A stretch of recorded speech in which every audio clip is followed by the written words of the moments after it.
Nosso assunto agora é o Supremo Tribunal Federal, que definiu hoje que veículos de imprensa podem responder na justiça pelo conteúdo das falas de pessoas por esses veículos entrevistadas.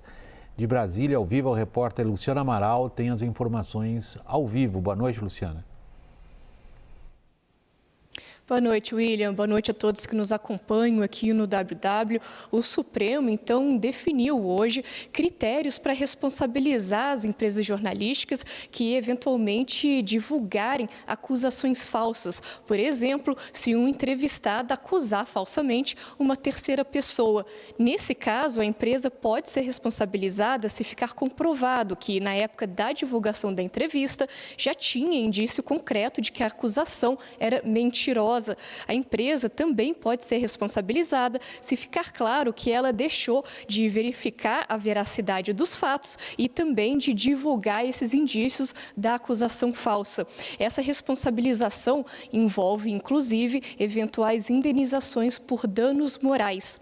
O caso tem repercussão geral, então essa tese deve ser seguida por todas as instâncias da justiça em processos desse tipo. A tese foi sugerida pelo ministro do STF, Alexandre de Moraes, e recebeu o endosso dos demais ministros ali do tribunal. Vale destacar que os ministros já tinham decidido em agosto sobre a possibilidade dos veículos de imprensa terem responsabilidade sobre declarações de entrevistados, mas na época não teve uma proposta, uma tese geral que conseguisse formar ali a maioria pelo entendimento. O ministro e presidente do STF, Luiz Roberto Barroso, falou hoje sobre essa decisão da Corte e a gente vai conferir agora. Vamos ver. O segredo na vida para saber se um comportamento é legítimo ou não é a boa-fé. Portanto, a única coisa que se pune em termos de liberdade de expressão e de imprensa é a veiculação de má-fé, por intencionalidade de prejudicar ou por uma absurda negligência em apurar a verdade. Bom, nós queremos dar agora boa noite ao professor de Direito da USP e da ESPM, Rafael Maffei, e ao mesmo tempo agradecê-lo pela disposição em participar da nossa roda. Rafael, por parte de operadores dos direitos, sobretudo do campo acadêmico ao qual você pertence, é uma enxurrada de críticas a essa tese do Supremo. Você compartilha essas críticas? Boa noite, William. Boa noite a todos. Compartilho sim. Acho que a decisão é muito problemática e a tese que foi fixada é inclusive mais abrangente do que o que me parece deu a entender o ministro Barroso nessa breve fala em que a gente viu na reportagem. A tese, na verdade, diz que podem ser civilmente responsabilizados os veículos de imprensa quando houver meros indícios concretos, mas meros indícios de falsidade de uma imputação e o veículo não tiver observado um dever de cuidado.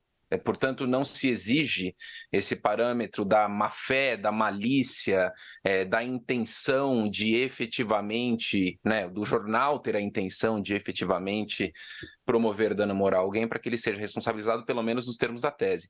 Por que isso é um problema? Em primeiro lugar, isso é um problema porque a Constituição não gostaria que isso acontecesse.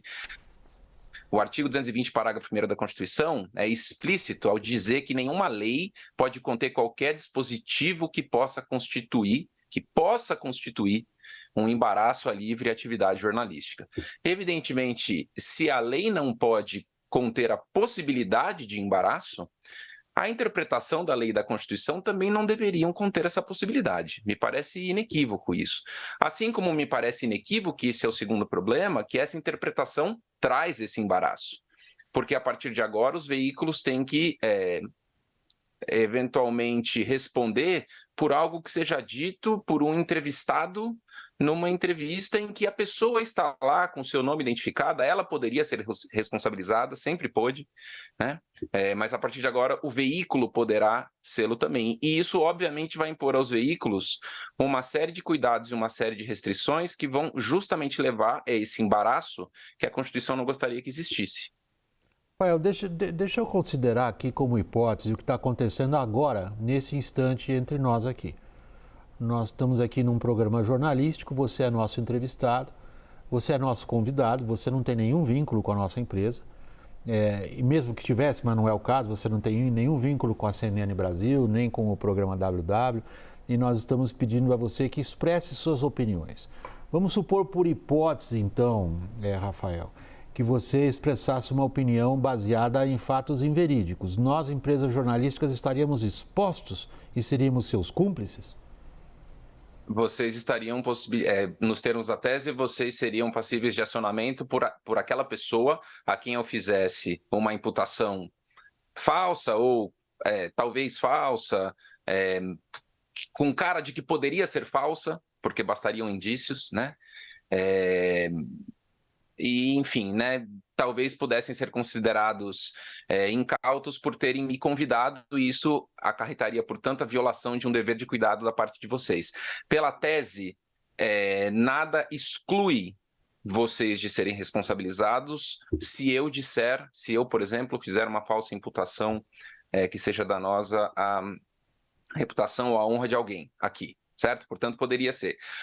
Pensando assim, numa interpretação poliana, o que de melhor pode acontecer para minimizar os danos dessa decisão, que eu acho uma decisão equivocada e ruim? O que de melhor pode acontecer é que, conforme casos vão aparecendo, pequenas distinções vão sendo feitas para tornar os efeitos da decisão menos danosos. Então, por exemplo, nós estamos aqui numa entrevista ao vivo. O caso que foi julgado pelo Supremo foi de uma entrevista impressa. Então, eventualmente, o judiciário poderá dizer, olha, a tese do Supremo ali é para um impresso. No ao vivo é diferente, porque a imprensa não tem como reagir, né? Não dá para você verificar antes de dar publicidade. A própria entrevista é a publicização da informação. Esse tipo de distinção poderia ser feita, mas também poderiam dizer simplesmente, olha, sinto muito, a tese é essa, quem mandou vocês chamarem o Rafael? Esse é um risco que existe. Deixa eu colocar uma outra tese aqui, que no fundo é a tese com a qual a gente pretende se dirigir ao público e entender por que nós estamos dando tanta atenção para isso. A gente entende que a divulgação de conteúdos jornalísticos é do interesse público, inclusive denúncias que terão que ser investigadas. Conforme alguns juristas apontaram, o dever de investigar não é, pela Constituição, atribuído à imprensa, e sim ao próprio Estado.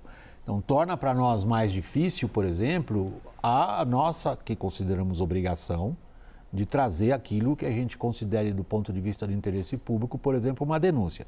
Agora, Daniel, veja, o presidente do Supremo hoje, quando se dirigiu à imprensa falando desse contexto todo, usou uma expressão antiga em relação à imprensa escrita, dizendo, olha, antigamente um jornal publicava alguma coisa e depois no dia seguinte ele embrulhava peixe. Foi a expressão usada pelo presidente do Supremo, Luiz Roberto Barroso, querendo dizer o seguinte com isso: ficava velho, desaparecia. Agora nós estamos na era digital.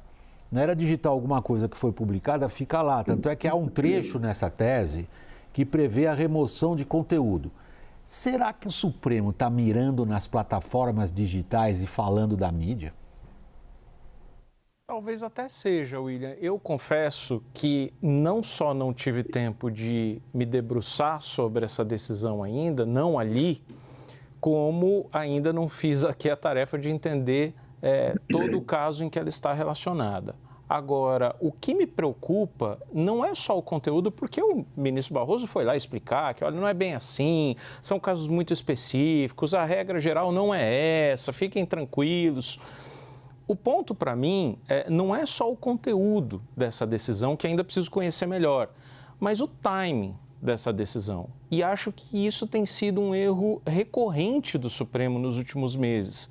Veja que boa parte dessa reação do Senado, do Congresso, às decisões do Supremo, foi alimentada por uma postura de mexer em temas como aborto, de mexer em temas como descriminalização do porte pessoal da maconha, de mexer com o marco temporal, e o país não estava muito pronto para isso. Quando a gente transpõe para a questão de liberdade de imprensa, o que a gente está falando é de um país que ainda recorre recorrentemente, não estou falando aqui da gente em São Paulo, Brasília, no Rio, nos grandes meios de comunicação, mas principalmente no interior. A gente vê nos veículos regionais, na mídia regional, um processo recorrente de intimidação, de violência e até de mortes de jornalistas. A gente vê até na grande mídia ameaças recentes ao cobrirmos manifestações políticas, por exemplo. A gente sabe, todos sabemos aqui que jornalistas foram ameaçados, a sua integridade física foi ameaçada quando nós tivemos que cobrir manifestações políticas recentes, e em que há um abuso constante de poder político e poder econômico por parte de organizações contra jornalistas que precisam responder seguidamente na justiça. Então, tudo isso já vai tirando liberdade de imprensa. Quando vem uma decisão neste momento, me parece que é preocupante. Pessoal, eu vou para o intervalo, é rápido. Na volta a gente prossegue na análise desse assunto. Até já.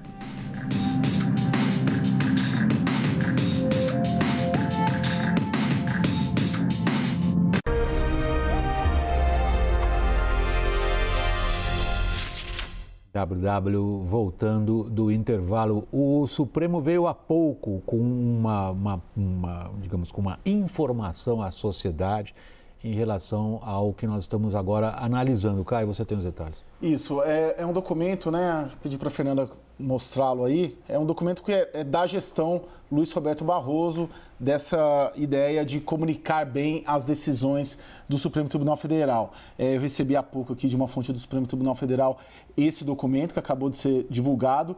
E só o fato da gente receber, eles não costumam divulgar, assim, mostra essa necessidade que o Supremo está considerando de informar melhor a sociedade sobre essa decisão polêmica. E tem um trecho aí que a gente está destacando, que ele diz o seguinte, explicando essa decisão. Diz que, como regra geral, se um jornal divulga entrevista em que uma pessoa, sem ter provas, diz que outra praticou um crime, eventual indenização devida ao ofendido deve ser paga por quem fez a acusação falsa, ou seja, pelo entrevistado, não pelo veículo de comunicação.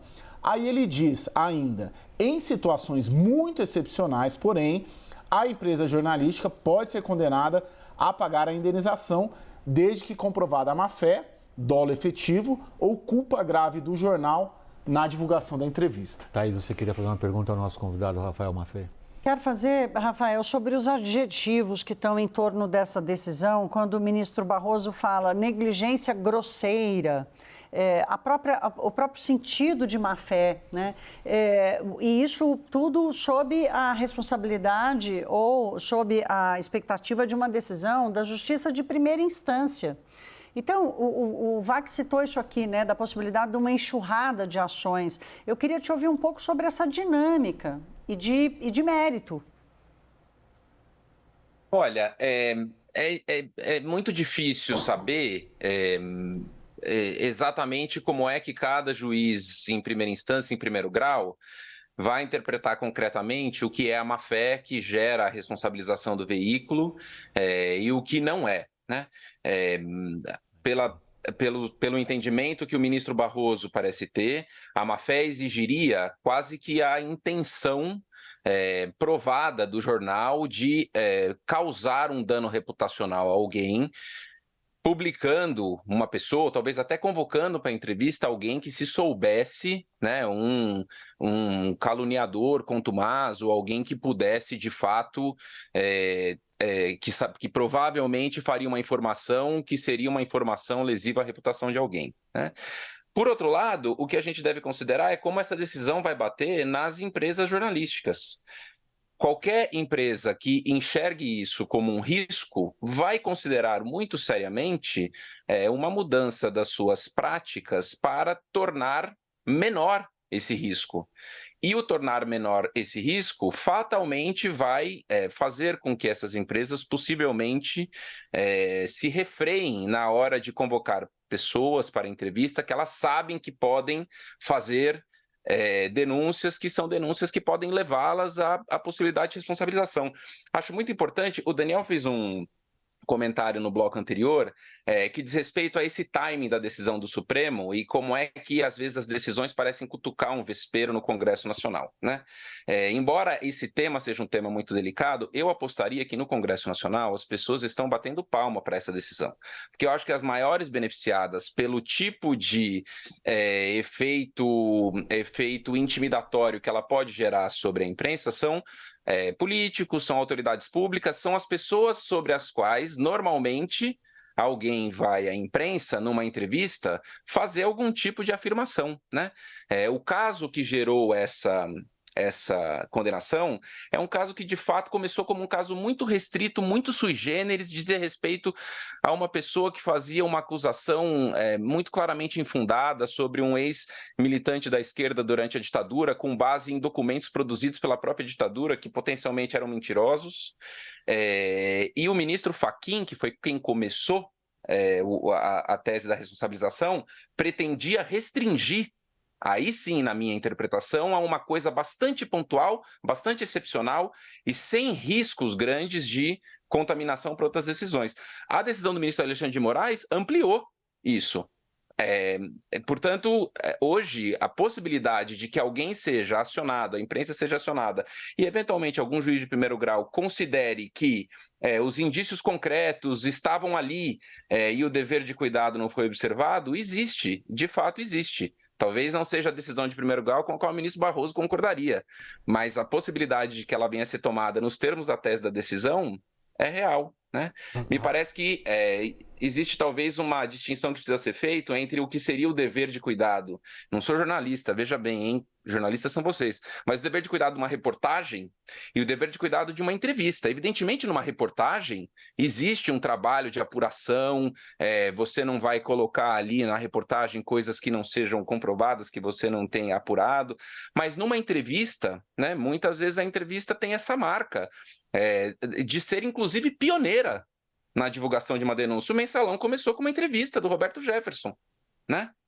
Que era uma entrevista que, àquela altura, era uma especulação quando ela foi divulgada, né? Rafael. Talvez essa entrevista não tivesse passado pelo critério editorial com a decisão de hoje. Pelo jeito, na nossa roda, a gente vai precisar do nosso departamento jurídico, nossos queridos colegas do departamento jurídico, sem os quais a gente não vai mais conseguir trabalhar.